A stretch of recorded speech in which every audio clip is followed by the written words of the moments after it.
लाडकी बहीण जी योजना आहे हे अतिशय फसवी आणि महिलांना गाजर दाखवलेले निवडणुका समोर ठेवून एक गाजर दाखवण्याचा हा प्रयत्न केलेला आहे। मला या सरकारला जवाब विचारायचा आहे की तुम्ही सत्तेत किती दिवस झाले आले, तुम्हाला आत्ता लाडकी बहिणीची आठवण झाली का? तुम्ही एवढे दिवस झाले तुम्ही महागाईंवरती महिलांच्या प्रश्नावरती तुम्ही ब्रक करायला तयार नाही।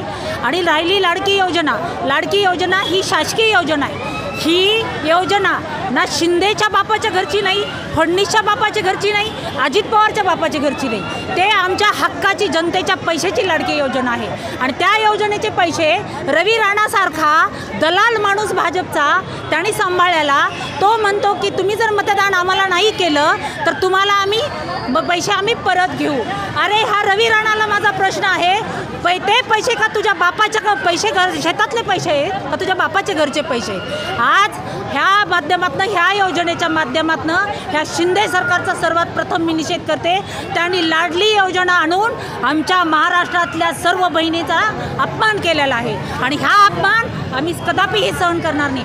आज महिला काँग्रेस रस्त्यावर उतरून वारंवार निषेध करत आहे। अजित पवारांनी सुद्धा ज्या अंगणवाडी सेविका यांना तुम्हाला 1 लाख रुपये मानधन ते देखील कमी, म्हणजे त्या सुद्धा भगिनी आहेत, त्या सुद्धा आंदोलन करतात। हो, आता सर्वात प्रथम अंगणवाडी सेविकाचा सातत्याने 2014 पासून जर बघितलं तर सरकारी यंत्रणेमध्ये मुलं बाळं घरदार सर्व सोडून त्या बिचाऱ्या रस्त्यावर उतरून कोरोना काळामध्ये सुद्धा त्या बिचाऱ्यांनी अतिशय परिश्रम करून मेहनत करून त्यांनी जे आहे ते काम केलेलं आहे। त्या महिलांना त्यांचं हक्काचं मानधन मागण्यासाठी हे फसवा सरकार वारंवार आमिष दाखवते, वारंवार त्यांना जे आहे ते आश्वासनं देतात आणि ती आश्वासनं पूर्ण केली जात नाही, म्हणजे त्या महिलांचा सुद्धा अपमान केला आहे। आज अजित पवारचं स्टेटमेंट आहे की तुम्हाला लाख रुपये जरी दिले तर, अरे लाख रुपये दिले तर अजित पवार बापाचे बारामतीच्या त्यांच्या बापाच्या घरचे पैसे देत आहेत का? आज अजित पवारने जे आहे त्या अंगणवाडी सेविकांचा सुद्धा अपमान केलेला आहे, तरी जाहीर माफी मागावी।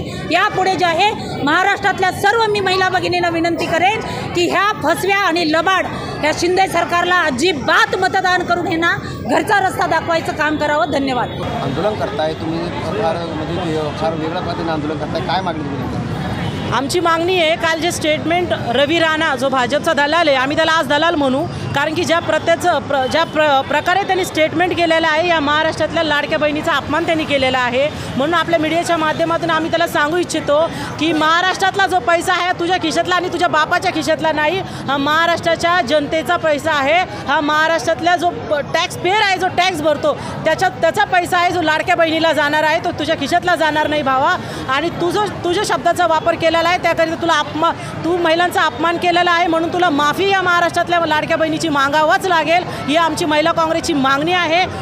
दुसरीकडे भाजप सरकारने आज या देशामध्ये सगळ्यात जास्त महागाई वाढून ठेवलेली आहे। एकीकडे महागाई प्रचंड आभाळाला टेकलेली आहे, दुसरीकडे हे 1500 रुपयाचं गाजर महिला भगिनीला दाखवून त्यांना लालच देऊन विधानसभेच्या निवडणुकीचं मतदान गोळा करण्याचं काम आणि संविधानाने भारतीय संविधानाने जो महिला भगिनींना मतदानाचा अधिकार दिलेला आहे त्या मतदानाच्या अधिकाराला विकत घेऊन पाहत आहे ही भाजप सरकार। हा महिला भगिनीचा आणि भारतीय संविधानाचा अपमान आहे। त्याकरिता आज आम्ही शहर जिल्हा महिला काँग्रेस कमिटीच्या वतीने रवी राणा याच्या विरोधामध्ये, महागाईच्या विरोधामध्ये, भाजप सरकारच्या विरोधामध्ये महिला काँग्रेसच्या वतीने तीव्र निषेध या ठिकाणी नोंदविला आहे। काँग्रेसच्या दृष्टिकोनानं लाडकी बहीण योजना कशी नेमकं? लाडकी बहीण योजना ही फसवी योजना आहे। मध्य प्रदेशमध्ये सुद्धा लाडली बहीण योजना त्यांनी सुरू केली भाजप सरकारने, परंतु आता निवडणूक झाल्यानंतर त्यांचे आमदार त्यांचं सरकार स्थापन झाल्यानंतर आता ती लाडली बहीण मध्य प्रदेश योजना त्यांनी बंद पाडलेली आहे आणि त्याच धर्तीवर त्यांनी महाराष्ट्रामध्ये लाडकी बहीण योजना सुरू केली आहे। मला सगळ्या महिला माता भगिनींना सांगायचं आहे, मध्य प्रदेश सारखीच महाराष्ट्रातली सुद्धा लाडकी बहीण योजना फसवी आहे आणि विधानसभेचे इलेक्शन झाल्यानंतर ही योजना सुद्धा बंद करतील।